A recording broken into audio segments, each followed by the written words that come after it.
Welcome to పూరా local. దేశవ్యాప్తంగా తీవ్ర సంచలనం సృష్టించిన నీట్ పేపర్ లీకేజ్ వ్యవహారంలో సంచలన విషయాలు వెలుగులోకి వచ్చాయి.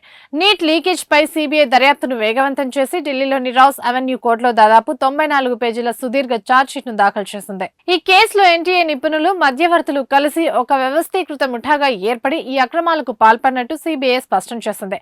డిజిటల్ ఆధారాలు దొరకకుండా ఉండేందుకు వీరు ఎంతో తెలివిగా ప్రణాళిక రచించారు.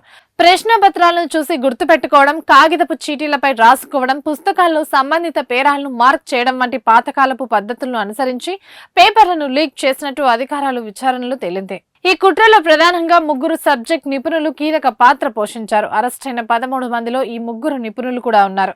ఎన్టీఏ కేంద్రంలో ప్రశ్నల రూపకల్పన, అనువాద సమయాల్లో ఈ నిపుణులు చీటీలపై ప్రశ్నలు రాసుకుని కోచింగ్ సెంటర్లు, మధ్యవర్తుల ద్వారా విద్యార్థులకు చేరేసినట్టు ఆధారాలు లభ్యమయ్యాయి. కేవలం ఒక్క వ్యక్తి మాత్రమే 3 రోజుల వ్యవధిలో 135 ప్రశ్నలను అనువాదం చేసి లీక్ కు పాల్పడడం గమనార్హం. ఈ సందర్భంగా ఎన్టీఏ భద్రతా లోపాలను కూడా సీబీఐ ఎత్తి చూపుతుంది. పేపర్ సెట్టింగ్ జరిగే అత్యంత కీలక ప్రాంతాల్లోకి నిపుణులు వెళ్లి వచ్చేటప్పుడు ఎలాంటి తనిఖీలు లేకపోవడమే ఈ లీకేజీకి ప్రధాన కారణమని తెలిపింది.